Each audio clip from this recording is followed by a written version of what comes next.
BBA, BCA, BCom computer కోర్సులో 100% placement లభించే ఏకైక డిగ్రీ కాలేజ్ కూకట్పల్లిలోని i3 డిగ్రీ కాలేజ్ 8367215215. ఎప్పుడు చూసినా గానీ ఒక ఏదో నీరసంగా ఒక డ్రౌజీగా కనిపిస్తూ ఉంటారు. దీనిని ఒక నరాలకు సంబంధించిన వ్యాధిగా వాళ్ళు పరిగణించారు. అంటే ఒత్తిడి వస్తుందా తెచ్చుకుంటున్నారు.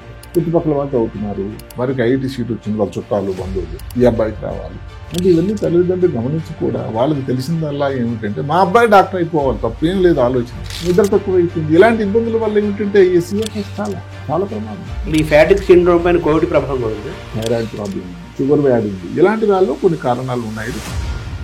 భారతదేశంలో 12% సీనియర్ డాక్టర్లు ఆల్రెడీ ChatGPT వాడుతున్నారు. పక్షపాతం రాకుండా మనం ముందుగా ఏమేమి చేయాలి సార్? బీపీ రెగ్యులర్ గా ఉంటే చెక్ చేయించుకోవాలి, లేని వాళ్ళు కూడా చూయించుకోవాలి. కిడ్నీ ప్రాబ్లం కానీ ఏమైనా ఉన్నాయని జిమ్ వెళ్తూ సడన్ హార్ట్ అటాక్ జరిగిపోయాడు.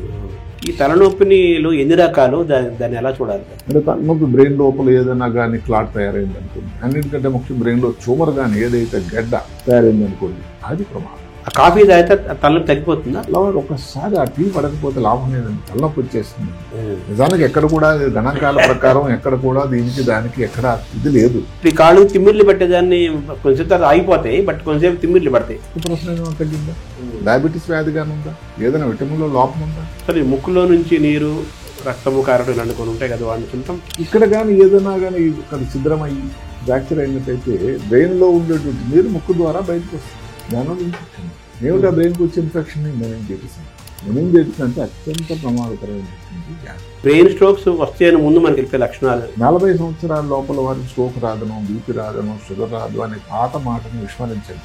ఇలాంటి లక్షణాలు కానీ ఉండేటట్టయితే స్ట్రోక్.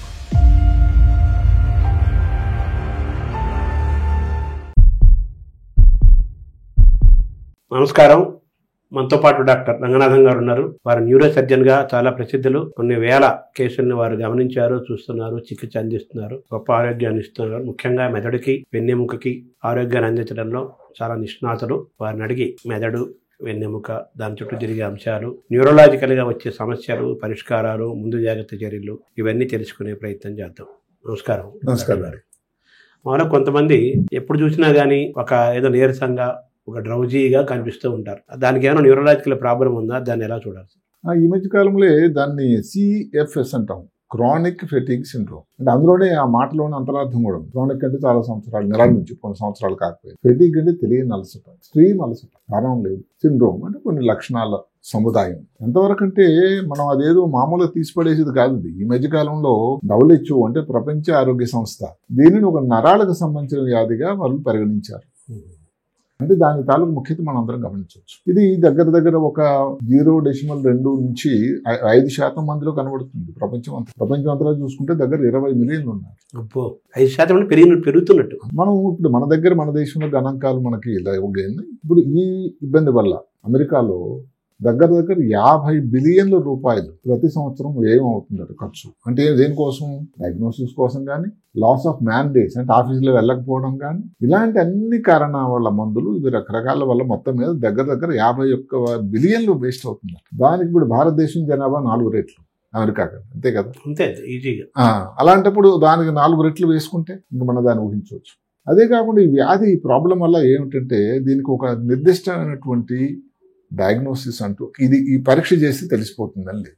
ఎంతవరకు అంటే అసలు 10 మందిలో 9 మందికి కరెక్ట్ అయిన కారణం అంటే తెలియటం లేదు. చాలా లేట్ డయాగ్నోస్ అవుతుంది. 4 ఒకరికి వాళ్ళు మంచాన్ని బట్టి ఉంటున్నారు. అంటే ఫైనల్గా నేను ఇది ఎవరినో భయపెట్టే ప్రయత్నం కాకపోయినా, ఇదేదో ప్రమాదకరమైనది కాకపోయినా చాలా ఇబ్బందికరమైన వ్యాధి. దీన్ని ఇంకో పేరుతో పిలుస్తారు, మయాల్జిక్ ఎన్సెఫలోమైలైటిస్. మయాల్జిక్ అంటే కండరాలు, అంటే కండరాల్లో, ఆల్జియా అంటే నొప్పి, ఎన్సెఫలో బ్రెయిన్, మైలైటిస్ వెన్నుపూసలో లోపల ఉండేటువంటి నరాలు, వెన్నుపాములో వచ్చేటువంటి ఒక రకమైన ఇబ్బంది. అంటే ఏమిటి? కండరాలు విపరీతం నొప్పి, తర్వాత జాయింట్స్లో నొప్పి. అసలు ఎన్సెఫలో అంటే నిద్ర తక్కువైపోవడం, బ్రెయిన్ ఫాగ్. కోవిడ్ టైంలో ఈ మాట వినుకున్నాం. అంటే సడన్గా ఏదో తెలియదు, జ్ఞాపక శక్తి ఉండకపోవడం, ముందు చాలా షార్ప్గా ఉండే వ్యక్తి డల్ అయిపోవడం, ఏది గుర్తులేకపోవడం, క్రియాశీలత లోపించడం, కాగ్నిటివ్ డిక్లైన్ అంటాం. అంటే ఏమిటి? మేధో సంపత్తి తగ్గిపోవడం, ఇలాంటి వివరాలు. నిద్ర అయితే అసలు మరీ కరువు అయిపోతుంది. ఒకసారి కూర్చొని పడుకొని లేస్తే విపరీతమైన గిడ్డినెస్ రావడం. ఇవి ముఖ్యంగా ఈ వ్యాధి లక్షణాలు.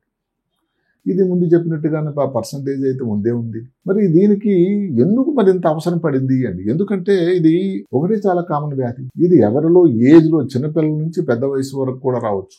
ఏ మతం ఏ జాతి వాళ్ళలో కూడా రావచ్చు, ఏ ప్రాంతం వరకు.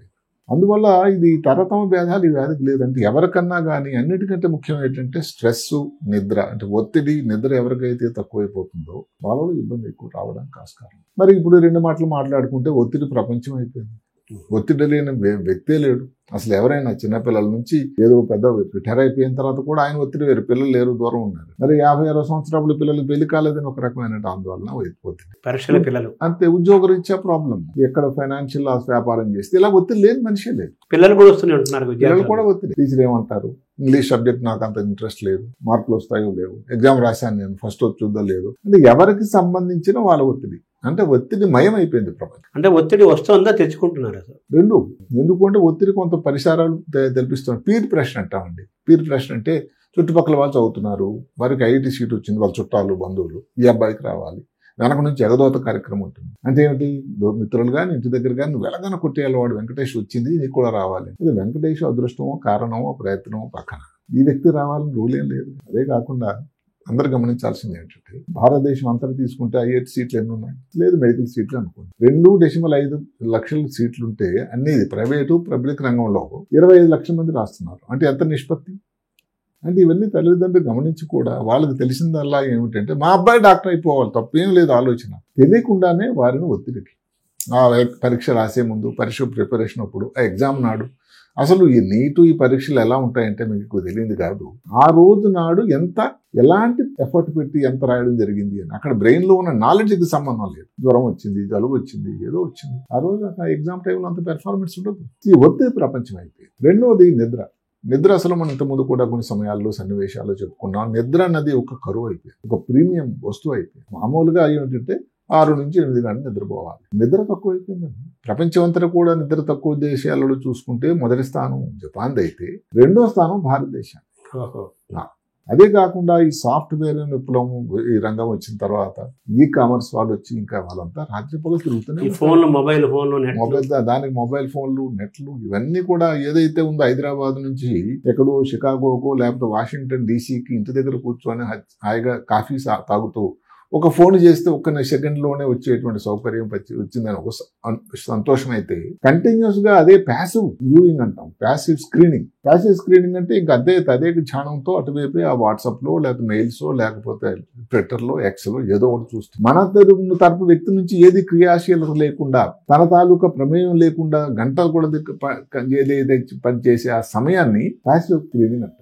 అదే అసలు రెండింటిలో శాస్త్ర ప్రకారం ఏమిటంటే యాక్టివ్ స్క్రీనింగ్ కన్నా ప్యాసివ్ స్క్రీనింగ్ అనేది అత్యంత ప్రమాదకరం. నిద్ర తక్కువైపోయింది. ఇలాంటి ఇబ్బందుల వల్ల ఏమిటంటే ఈ సిఎఫ్ఎస్ చాలా ప్రమాదం. ఇప్పుడు దీనికి ఎక్కడ ఇబ్బంది వస్తుందంటే ఏ పరీక్ష చేసినా దీనికి ఇది అని పరీక్ష లేదండి, అందుకే సిండ్రోమ్ అన్నారు. అంతవరకు నా హాస్యాస్పదంగా ఈ మధ్యన చాట్ జీపీటీ అని ఒక మాట వింటూ ఉన్నాం. ఇలాంటి విషయాలు ఇంకా చాట్ జీపీటీ మనం ఫీడ్ చేయాలేమో. ఈ మధ్యన ఒక మహాతల్లి వాళ్ళ అమ్మాయికి ఏదో ప్రాబ్లం వస్తే ఎవరున్న డాక్టర్లను సంప్రదించి ఇంకా లాభం లేదు అనుకోని చాట్ జీపీటీకి సమాచారం అందించింది. తక్కువ సమాధానం చెప్పేసి ఇప్పుడు అదొక పెద్ద గగ్గోలు పుట్టేసింది. సో ఇలాంటి విషయాలు కూడా చాట్ జీపీటీకి మనం చేసి వారి అభిప్రాయం కూడా తీసుకోవడం అన్నది, చాట్ జీపీటీ గురించి తెలుసుకుంటే నమ్మండి, నేను నిన్నే చదువుతూ ఉన్నా, భారతదేశంలో 12% సీనియర్ డాక్టర్లు ఆల్రెడీ చాట్ జీపీటీ వాడుతున్నారట. పుస్తకాలు చదవడం మానేశారు. ఎందుకంటే తప్పనిసరి పరిస్థితి. పేషెంట్లు చూడడం అన్నది ఒకటైతే ఏదన్నా మిస్సింగ్ అనేది ఇప్పుడు పెద్ద రిస్క్ అయిపోయింది కదండి. మనం చెప్పలేకపోతే చాట్ జీపీటీ వాడు చెప్పేస్తాడు, వాడు పెద్ద కాంపిటేటర్ అయిపోయాడు, మన ప్రాణాల మీదకి పోటీదారుడు అయిపోయాడు. వీళ్ళు అందరూ చెక్ చేసుకుంటున్నారు చాట్ జీపీటీ ఏమంటున్నాడు. అందుకనే అంటే డాక్టర్లు పాతకాలంలో ఏదైతే డాక్టర్ అయితే మన మేలుకొరే చెప్తాడు, డాక్టర్ దేవుడు అనేటువంటి ఆలోచన కొంత తగ్గి ఏవైతే ఎక్విప్మెంట్ ఇన్స్ట్రుమెంట్స్ మీద బాట్స్ జాట్స్ వీటి మీద ఏవైతే ఉన్నాయో వాటి మీద తాలూకా అనుబంధం నమ్మకం ఎక్కువైంది. ఈ సిఎఫ్ఎస్ అంటుందండి దానికి ఇంకా అది ఎవరు పెట్టలేదు లక్కీగా ఎంతవరకు. మొత్తం మీద సిఎఫ్ఎస్ కు పెట్టాల్సిన అవసరం వస్తుందేమో అని నేను ఒక ఆలోచన ఇచ్చాను అందరికి. ఇలాంటి లక్షణాలు ఉంటాయి. మరి దీని గురించి తెలుసుకోవాల్సింది ఏంటి, ఇందాకోటి ఆర్థికంగా చాలా ఇబ్బంది. అదే కాకుండా కొన్ని లక్షణాలు, ఇప్పుడు లక్షణాలే కానీ మనం వాళ్ళ కారణాలు కానీ ఆలోచిస్తే, లక్షణాలు మనం చెప్పుకున్నాం, కారణాలు కానీ ఆలోచిస్తే ఏమిటి, ఏదో కారణం తెలియకుండా అసలు మామూలుగా ఇన్హెరిటెడ్ గా కంజెంటల్. రెండోది ఏదైనా బ్యాక్టీరియల్ ఇన్ఫెక్షన్ వచ్చింది అనుకోండి, ఈ మధ్యకాలంలో ఏదో క్లమిడియా అని ఒక ఇన్ఫెక్షన్ ఉంటుంది, మైకోప్లాస్మా అని, వైరల్ ఇన్ఫెక్షన్, సైటోమెగాలో వైరస్ అని, హ్యూమన్ హెర్పీస్ వైరస్ అని, దాని నుంచి రికవర్ అయిన తర్వాత కోవిడ్ టైంలో చాలా ఎక్కువైంది. ఈ మధ్యకాలంలో వేసవి ఎక్కువైపోయింది. మొదలు తెలంగాణ రాష్ట్రంలో వేసవిలో కూడా వచ్చిన దీని వల్ల కూడా చాలా ఎక్కువ వస్తుంది. ఈ ఫ్యాటిక్ సిండ్రోమ్ పైన కోవిడ్ ప్రభావం కూడా ఉంది. సో అందువల్ల కోవిడ్ తర్వాత శాతం ఎక్కువైంది. ఎంతవరకు అంటే ప్రతిరోజు హైదరాబాద్ నగరంలో కొన్ని కేసులు బయటపడుతున్నాయి. అంతే కదా. ఇప్పుడు పేషెంట్ వస్తారు వీల్ చైర్లో, పరీక్షలన్నీ చేస్తాం, పరీక్షలన్నీ చేసి వారి పరీక్షలన్నీ బాగానే ఉన్నాయి. విషయం ఏమిటంటే పరీక్షలన్నీ బాగానే ఉన్నాయి, వ్యక్తి బాగలేరు, వీల్ చైర్లో ఉన్నారు. ఇది హాస్యాస్పదం కాదు, పేషెంట్ కూడా వినడానికి నచ్చదు. అక్కడే మనకి తాలూకు ఇబ్బందులు సైంటిఫిక్ గా చెప్పడానికి అక్కడే కనిపించట్లేదు. అంటే సైంటిఫిక్ ఏమిటి, ప్రతి రిపోర్టు మీకు చేసిన దాన్ని బట్టి రక్త పరీక్షలు కానీ అన్ని నార్మల్ ఉన్నాయి. కొన్ని సమయాల్లో మనకి ఎవరికైనా ఎనీమియా ఉందనుకోండి, లేకపోతే థైరాయిడ్ ప్రాబ్లం ఉంది, షుగర్ వ్యాధి ఉంది, ఇలాంటి వాళ్ళలో కొన్ని కారణాలు ఉన్నాయి. కొన్ని అది సన్నివేశాలు చాలా తక్కువ, లిమిట్ పరిమితం. ఎక్కువ శాతం దానికి ఇది కారణం, నిర్దిష్ట కారణం అంటుంది. కానీ ఇది పనిలో ఇది కానీ ఇబ్బంది అవుతుంది, ప్రొడక్టివిటీ తగ్గిపోతుంది. వాడికి నిష్క్రియ పరత్వం అంటారు కదా, ఏమి లేకపోతే క్రియాశీలకంగా ఊరికి అలాడల్గా కూర్చోటం. ఇలాంటి పరిస్థితులు దీని తాలూకు ముఖ్యత చాలా ఎక్కువైంది. దీనికి ఏమిటంటే మందులు ఇవ్వడం అనేది ఒక ఎత్తున్నట్టయితే డాక్టర్లు ఫ్యామిలీ సపోర్ట్ చాలా ముఖ్యం. ఏంటంటే ఫ్యామిలీ కూడా ఆ వ్యక్తులకు ఎవరైతే ఈ వ్యాధితో బాధపడే వాళ్ళకి అంతా బాగానే ఉంది, ఇబ్బంది పడాల్సిన అవసరం లేదు, డాక్టర్ గారు మనకి తప్పకుండా ఆపరేషన్ చేయాల్సిందో, ప్రమాదం అయిందో, క్యాన్సర్ వ్యాధి లాంటి వ్యాధి లేదు అని చెప్పారు అని ఈ డిప్రెషను, యాంగ్జైటీ లాంటి వాళ్ళతో ఎవరైతే వ్యక్తులు బాధపడుతున్నారో వాళ్ళకి కొంత ఫిజియోథెరపీ కానీ, సైకలాజికల్ కానీ, ఎక్సర్సైజ్ చేయడానికి వాళ్ళ ఉత్సాహపరచడం కానీ, ఫ్యామిలీతో కలిపి పేషెంట్లు, డాక్టర్లు, ఫ్యామిలీ, సైకాట్రిస్టులు, మానసిక నిపుణులు వీళ్ళందరూ కలిపి ఉంటే దాన్ని తొందరగా రికవరీ చేయడానికి ఆస్కారం ఉంటుందని అందరిది ఆలోచన. అంటే ఒక కౌన్సిలింగ్ చెప్పడం, మందులు ఇవ్వడం ఎంత ముఖ్యమో దానికంటే ముఖ్యం కౌన్సిలింగ్. అంటే నువ్వు నార్మల్ ఉన్నావు, ప్రతి పరీక్ష నార్మల్, భయపడాల్సిన వ్యాధి ఏమీ లేదు, ఇన్ని పరీక్షలు మిస్ అవ్వ కాదు కదా, అన్ని పరీక్షలు చేయలేదని లిస్ట్ ఒకటి చూపించి దీన్ని ఎంఆర్ఐ చేసాం, లేకపోతే సిటీ స్కాన్ చేసాం, పెట్ స్కాన్ ఏదో ఒకటి చేసాం, ప్రతిదీ నార్మల్ ఉంది. అయితే లాస్ట్ పరీక్ష అది ప్రతిదీ నార్మల్ ఉన్నారు, నేను ఎందుకు నార్మల్ లేను? ప్రశ్న సమంజసమైన ప్రశ్నే. జటిలం వల్ల ఏమిటంటే దానికి ఆన్సర్ జవాబే జటిలం, లాజిక్ గా ఉంది. ఇది ఎందుకంటే నీ తాలూకా నువ్వు ఎక్కడ ఆఫీస్లో నీకు చాలా ఎక్కువ స్ట్రెస్ అవర్స్ అవుతూ ఉన్నాయి, నేను తక్కువైపోయింది, దాన్ని ఎలాగో జనాలు ఆ జాబ్ మాట్లాడడం అన్నా కానీ, లేదా అక్కడే నీ మేనేజ్మెంట్ దగ్గరికి వెళ్ళి ఆ పర్మిషన్ తీసుకోవడం కానీ, ఏదన్నా కానీ జాబ్లో అడ్జస్ట్మెంట్ అన్నది జాబ్ చేస్తూనే, అంటే లివింగ్ విత్ ఏ ప్రాబ్లం. దాన్ని ఈ మధ్య కాలంలో ఒక మాట వచ్చింది, అది ఒక జీవకు సంబంధించినట్టు వ్యాధట. అందుకని లివింగ్ విత్ నో సిఎఫ్ఎస్ అంటే ఏమిటి, క్రానిక్ ఫెటిగ్ సిండ్రోమ్ తో బతకడం అనేది నేర్చుకోవాలి. కోవిడ్ టైంలో మాట చెప్పుకున్నాం, లాంగ్ కోవిడ్ లో లివింగ్ విత్ లాంగ్ కోవిడ్ అది పోతూ ఉంటుంది, దాంతో మనం బతకాలి, సహజీవనం చేయాలన్నారు. అలాంటి పరిస్థితి ఈ వ్యాధిలో కూడా వచ్చిందా అని నాకు అనిపిస్తూ ఉంటుంది. అదే కాకుండా కొన్ని ఇంజెక్షన్ లాంటివి ఏదైనా యాంటీ ఆక్సిడెంట్స్ మందులు కానీ, లేకపోతే కొంచెం న్యూట్రిషన్ ఫుడ్ కానీ ఇలాంటివి కౌన్సిలింగ్ చేస్తూనే మందులు కూడా ఏదో మాటలతో కాకుండా మాటలతో పాటు మందులు కూడా కొన్ని అవసరమైనటువంటి మందులు ఇచ్చినట్టయితే దానివల్ల రికవర్ అవడానికి ఆస్కారం, దోహదకారం. అంటే దీన్ని సైకలాజికల్ గా చూడాలా, న్యూరలాజికల్ గా చూడాలి? రెండు. ఎందుకంటే రెండింటి ప్రమేయం ఉంది. ఎందుకంటే ఇప్పుడు మనకి ఎక్కడైనా చిన్న టెస్ట్ ఉండి ఏదో చిన్న ప్రాబ్లం ఉంటే దానికి అదే పట్టుకోవడం, ఏదన్నా ఒత్తిడి కారణంగా చెప్పినట్టు కారణం వల్ల కూడా దాని వల్ల కూడా రావడం, ఈ రెండింటికి కూడా కలిపి అంటే రెండు కలయిక. బేసిక్గా ఏమిటంటే మెదడులో వచ్చిన ఇబ్బంది ఇది. మెదడు పరీక్ష నార్మల్, కానీ తయారీ అవ్వడం అనేది మెదడులోనే కదా. కాబట్టి మానసికంగా కానీ న్యూరలాజికల్ గా కూడా రెండింటి తాలూకా ప్రయత్నమే ఒక వ్యక్తిని ఈ సిఎఫ్ఎస్ నుంచి బయటకు రావడానికి దోహదకారి అవుతుంది. సార్, మామూలుగా ఇప్పుడు మీ దగ్గరకు వచ్చే పేషెంట్లు ఎక్కువ మంది ఏ వ్యాధితో ఏ ఇబ్బందులు వస్తుంటారు సార్? ఎక్కువ మంది వచ్చేది వ్యాధి అన్నట్టే తలనొప్పి, నడుము నొప్పి, తర్వాత ఈ మధ్యకాలం చూస్తుంది ఇది స్ట్రోక్, ఫిట్స్, మోర్చ వ్యాధి, సరే తలనొప్పిలో ఒక భాగంగానే బ్రెయిన్ ట్యూమర్. ఈ యువతలో ఏమిటంటే నిద్ర తక్కువైపోవడం, మర్చిపోయినట్టు, బ్రెయిన్ ఫాగ్, ఇలాంటి లక్షణం. బ్రెయిన్ స్ట్రోక్స్ వస్తే ముందు మనకి ఏమైనా తెలిపే లక్షణాలు చాలా ఉన్నాయి. అదే కదా ఇప్పుడు ఏమిటంటే ఏ విషయంలోనన్నా బ్రెయిన్ స్ట్రోక్ కానీ, బ్రెయిన్ ట్యూమర్లో కానీ, పార్కిన్సన్ వ్యాధి, ఆల్జీమర్స్ లో వ్యాధి కానీ ఇప్పుడు క్రియాశీలకత మారింది. అది చాలా సంతోషం. అసలు నా ప్రకారం ఏంటంటే 2025 సంవత్సరంలో కష్టం వచ్చిన తర్వాత వైద్యం చేయడం గొప్పతనం కాదండి.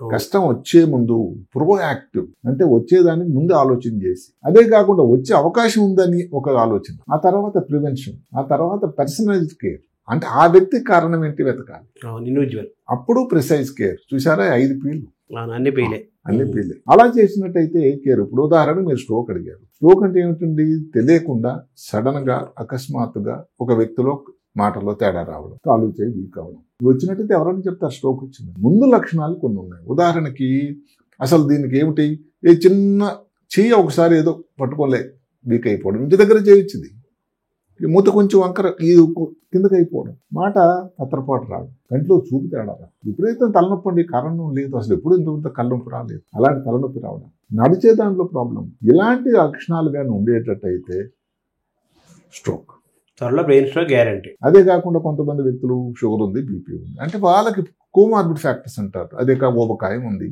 చాలా ఒత్తిడి ఉంది పనిలో, స్ట్రోక్ వచ్చే అవకాశం. అంటే ఇది నాంది ప్రస్థానం. అది ఎలా, ఇప్పుడు ఉదాహరణకి ఏదో చేతులు తిమ్మిరి వచ్చింది, దానిని ఆంగ్లంలో టీఐ అంటారు, ట్రాన్సియంట్ ఇస్కిమిక్ అటాక్. అంటే ట్రాన్సియంట్ ఇస్కిమిక్ అటాక్ అంటే దాన్ని మళ్ళీ స్ట్రోక్ వచ్చేటువంటి ముందుగా వచ్చేటువంటి ప్రమాదం ఉంది అని. అవి కూడా లక్షణాలు గమనిస్తే, ఇప్పుడు ఇంటి దగ్గర అనుకోండి ఏదో మూత వంకరుంది తేడా, మీరు కాఫీ తాగుతూ ఉంటే కొంచెం పక్కకి జారిపోయింది అని చాలు, అంతే, పూర్తిగా కాలు వీక్ అయిపోయింది, స్ట్రోక్ అని చెప్పడం గొప్పతనమే ఉందండి. అవును. అదే కాకుండా స్ట్రోక్ లో 2 రకాలు ఉన్నాయి. ఒకటి ఇస్కీమిక్ స్ట్రోక్ అని, రెండోది హెమరేజిక్ స్ట్రోక్ అని. ఇస్కీమిక్ స్ట్రోక్ అంటే ఏంటంటే 90% ఇస్కీమిక్ స్ట్రోకే, అంటే మెదడుకు వెళ్లే రక్తనాళాల లోపల రక్త ప్రవాహం, రక్త ప్రసరణ స్లో అయిపోవడం, తగ్గిపోవడం, మందగించడం. హెమరేజిక్ స్ట్రోక్ అంటే 10%, 90 అసలు ఇస్కీమిక్ స్ట్రోక్ అంటే ఒక ప్రాంతంలో, మెదడు లోపల ప్రాంతంలో రక్త ప్రసరణ తగ్గిపోవడం, అంటే ఆ పర్యవాహక ప్రాంతం అంతా కూడా రక్త ప్రసరణ తగ్గిపోవడం వల్ల అక్కడ ఉండేటువంటి కేంద్రాల్లో పనితనం నాశరతం అయిపోతుంది. హెమరేజిక్ స్ట్రోక్ అంటే రక్తనాళాలు రప్చర్ అయిపోవడం, పగిలిపోవడం, సడన్ గా బీపీ పెరగడం వల్ల బ్రెయిన్ హెమరేజ్ అంటారు. ఇది ఇస్కీమిక్ స్ట్రోక్, అది హెమరేజిక్. అది 90%. Haemorrhagic stroke 10%. అది 90%. అది 90%. Ischaemic stroke 90%. సార్, ఇప్పుడు ఈ పక్షవాతం రాకుండా మనం ముందుగా రాకుండా ఉండాలంటే ఏం చేయాలి? ప్రివెన్షన్. ఈ మధ్య కాలంలో పక్షవాతాన్ని ఒక లైఫ్ స్టైల్ డిజీజ్ గా పరిగణిస్తుంది. అంటే మీరు అడగొచ్చు, అంటే మన జీవన శైలి, ఉదయం నుంచి సాయంకాలం వరకు మనం చేసేటువంటి దైనందిన జీవితంలో ఉండే కార్యక్రమం, నిద్ర వరకు, ఒత్తిడి కానీ ఎంతవరకు మీ సమయం కేటాయించగలుగుతున్నారు ఎక్సర్సైజ్ కోసం? అసలు ఎక్సర్సైజ్ చేయగలుగుతున్నారా? ఏదైతే ప్రపంచ ఆరోగ్య సంస్థ నుంచి వచ్చేది ఏంటంటే, భారతదేశంలో ఇద్దరులో ఒకరట లేజీ అయిపోయారట, అసలు తనకి ఎక్సర్సైజ్ అంటూ చేయటం లేకపోతున్నారు, అంటే సగం మంది లేజీ అయిపోయారు. సగం మంది. భారతదేశంలో ఈ సంఖ్య పెరిగింది. అది ముందు ఏదైతే భారత ప్రధాని మనం అందరం కలలుగంటున్నాము, ఏదైతే 3వ స్థానం ఆర్థికంగా ఆక్రమించాలి, ట్రిలియన్లు 5 ట్రిలియన్ల ఎకానమీ అన్నది, ఇది జరగాలంటే అందరూ యాక్టివ్ ఇండియన్స్ ఉంటేనే కదా. యాక్టివ్ ఉండాలి. జనులు కానీ, జనాలు ముఖ్యంగా యువత కానీ యాక్టివ్ ఉంటే దేశం కూడా యాక్టివ్గా అవుతుంది. వాళ్ళే కదా భావి దేశ నిర్మాతలు. అవును. అందుకని ఇలాంటివన్నీ వాళ్ళు చూడాలి. ఇప్పుడు మాటకి గవర్నమెంట్ వాళ్ళు ఎన్నోసార్లు చాలా చెప్పారు, 40 సంవత్సరాల లోపల వారికి స్ట్రోక్ రాదనో, బీపీ రాదనో, షుగర్ రాదు అనే పాత మాటను విస్మరించండి. తరం మారిపోయింది, తీరు మారిపోయింది, జబ్బు తాలూకు తీరు మారిపోయింది. లైఫ్ స్టైల్ అన్నారు కదా మీరు. అందుకని 30 సంవత్సరాలు బీపీ వచ్చి స్ట్రోక్ వచ్చిన సన్నివేశాలు ఉన్నాయి, హార్ట్ అటాక్ వచ్చింది. అందుకని మీరు ఎక్కడ ఎంఎన్సీ, ఏది మల్టీనేషనల్ కంపెనీనో, ప్రభుత్వ రంగంలోనో, ప్రైవేట్ రంగంలోనో ఎక్కడున్నా కానీ ప్రతి సంవత్సరం ఒకసారి మీకు చెకప్ అనేది, హెల్త్ చెకప్ ఉంది. హెల్త్ చెకప్ ఎంత శాతం చేయించుకుంటున్నారు తెలుసా? 38%. అంటే 62% ఇంకా చేయించుకోవటం. అంటే ఎందుకు అంటే అక్కడ ఒక ఇదనమాట, అదే ధీమా, నాకు రావడం ఏంటంటే బీపీ, నాకు షుగర్ అంటే బ్రహ్మాండంగా ఉన్నారు. అది షుగరు, బీపీ ఎందుకు వస్తుంది, ఎవరికి వస్తుంది అని ఎవరు చెప్పలేదు. ఏ జబ్బు ఎందుకు వస్తుంది మళ్ళీ ఏమిటి, మనం ఇంత మధ్య కాలంలో చాలా సార్లు విన్నాము, అది జిమ్కి వెళ్తూ సడన్ హార్ట్ అటాక్ వచ్చింది, జరిగిపోయాడు, బాడీ బిల్డింగ్ మర్చిపోతున్నాడు. అందువల్ల ఏంటంటే ఇది ఎందుకు వచ్చిందని కాకుండా డెఫినెట్ గా కానీ ఇదే కానీ ముందు కానీ బీపీ ఆ చెకప్ లో కానీ మీరు గుర్తించి దాని మందులు కానీ తీసుకున్నట్టయితే ఇబ్బంది రాదుగా. ఇంకొక ఇంపార్టెంట్ వ్యక్తి ఏదైతే ఇరుసు లాంటి వాడు ఆయన, యాక్సిస్ ఆ కుటుంబానికి సంపాదించే వ్యక్తి, మరి అదే జీవనోపాధి తగ్గిపోయిందిగా. స్ట్రోక్ వచ్చి తర్వాత కూడా అతను ఇంటి దగ్గర ఉన్నా కూడా మరి అది ఏం ఉపయోగం లేని పరిస్థితి, భారం, మిగతా వాళ్ళకి భారం. అందువల్ల స్ట్రోక్ అన్నది అదేదో క్యాన్సర్ లాంటి వ్యాధి కాదు, కానీ అది ఒక లైఫ్ స్టైల్ డిజీజ్. భోజనం ఇప్పుడు మీరు చూడండి, జంక్ ఫుడ్ ప్రతి విలేజ్ లో, పాతకాలంలో ఏంటంటే విలేజ్ లో సన్నంగా ఉంటారు, ఇంటి దగ్గర చేసే భోజనం చేయిస్తారు అని. ఇప్పుడు పెద్ద తగ్గిపోయింది, ఏం లేదు. సిటీకి, పల్లెకి, పట్టణానికి లైఫ్ స్టైల్ చాలా మారిపోయింది. సేమ్ ఇదే జంక్ ఫుడ్ దొరుకుతుంది, ఇదే ఆ మద్యం సేవించడం, ఇదే పొగ త్రాగడం, ఇదే అన్ని. పక్షపాతం రాకుండా మనం ముందుగా ఏమేమి చేయాలి సార్? బీపీ రెగ్యులర్ గా ఉంటే చెక్ చేయించుకోవాలి, లేని వాళ్ళు కూడా చూపించుకోవాలి. కిడ్నీ ప్రాబ్లం కానీ ఏమైనా ఉన్నాయని సింపుల్ టెస్టులు, యూరియా, క్రియేటిన్ లాంటివి చేయించుకోవాలి. షుగర్ ఉండేటట్టయితే చాలా క్రమంగా పక్కాగా దానికోసం డైట్ ని ఫాలో అవ్వాలి. వ్యాయామం చాలా అవసరం. ఊబకాయం అనేది పెరిగిపోతూ ఉంది, ఎందుకంటే డెస్క్ జాబులు, సిట్టింగ్ జాబ్ ఎక్కువైపోయింది, కానీ ఊబకాయం కూడా తగ్గించాలి. ఇలాంటి జాగ్రత్తలు తీసుకున్నట్టయితే, అదే కాక లక్షణాలు ఏదైనా ఈ చిన్న తిమ్మిర్లు వచ్చిన మాటలు మాట్లాడుతుంటే సడన్ గా మాటల పొరపాటు తత్రపాటు పడ్డారు. సైన్ చేస్తూ ఉంటే ఇప్పుడు ఏది చెక్ రోజులు పోయినాయి, తగ్గిపోయినాయి, కానీ అన్ని యూపీఐలు వచ్చాయి కదా. ఇప్పుడు చెక్ ఉండేటట్టు ఏదైనా రాస్తూనే ఉన్నారని సైన్ చేస్తున్నారు అనుకోండి, ఏదో ఫైల్ సడన్ గా మీది తేడా వచ్చింది. ఇవన్నీ కూడా స్ట్రోక్ కావచ్చు లక్షణాలు. అలాంటప్పుడు మీరు డాక్టర్ని దగ్గరగా ఉండేటువంటి న్యూరో సర్జన్ సంప్రదిస్తే ముందు ఈ స్ట్రోక్ రాకుండా ఉండేదానికి ప్రతి సౌకర్యం ఉంది హైదరాబాద్ నగరంలో, ఆంధ్ర రాష్ట్రంలో. ఒకప్పుడు ఏదైతే ఉందో హైదరాబాద్ అనేది మెడికల్ హబ్. అది వెళ్లాల్సిందారా మీరు ఇంటి బయటకు వెళ్ళి డాక్టర్ గారి దగ్గరికి వెళ్తే 5 నిమిషాల్లో మీ చేతిలో ఎంఆర్ఐ అయ్యి తిరుగు కూడా రెడీ. అలాంటి సౌకర్యాలను అందరూ కూడా దానికి మనం ఉపయోగకరంగా వినియోగించుకోవాలి. అంటే డాక్టర్ తో సంప్రదించకుండానే సహజంగానే పక్షపాతం రాకుండా ఉండటానికి మీరు సూచించే మార్గాలేంటి?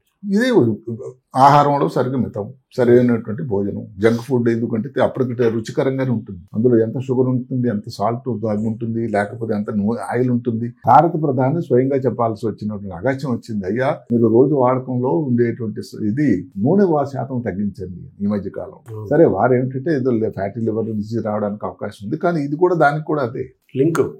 అదే కాకుండా ఆరోగ్యంగా ఉండాలి. కనీసం మీరు మీకోసం, మీ కుటుంబాని కోసం ముందు వ్యాయామం చేయాలి. కనీసం 20 నిమిషాలు వ్యాయామం. జిమ్కి వెళ్ళక్కర్లేదు, ఇంటి దగ్గర వాకింగ్ చేయండి, లేకపోతే జాగింగ్ చేయండి, సైక్లింగ్ చేయొచ్చు, ఏదన్నా గార్డెనింగ్ చేయండి, బాగా చేయొచ్చు. భోజనంలో సరే మనం చెప్పుకున్నాం, సాల్ట్ అన్నది చాలా తగ్గించేయాలి. సాల్ట్ వాడకం అనేది కొంచెం తగ్గించాలి. మద్యం సేవించే వాళ్ళు లిమిటెడ్ గా తీసుకోండి. పొగ త్రాగే వాళ్ళు పూర్తిగా అసలు వదిలేయాలి. దానివల్ల ఇటు మంచి లేదు సరే కదా. నెమ్మదిగా అది తెలియని శత్రువు. ఎందుకంటే రక్తనాళాల తాలూకా ఆ స్ట్రెంగ్త్ ఏదైతే ఉందో, సాఫ్ట్నెస్ అనేది తగ్గిపోయి గట్టిపడిపోయి దానిలో రక్త ప్రసరణ తగ్గిపోయి స్ట్రోక్ రావడానికి వస్తుంది. గుండెలో వచ్చినట్టయితే హార్ట్ అటాక్ అంటాం, బ్రెయిన్ లో వస్తే స్ట్రోక్ అంటాం. ఇవన్నీ చేయకుండా ఉండేటట్టయితే స్ట్రోక్ రావడానికి ఆస్కారం చాలా తక్కువ. Thank you doctor.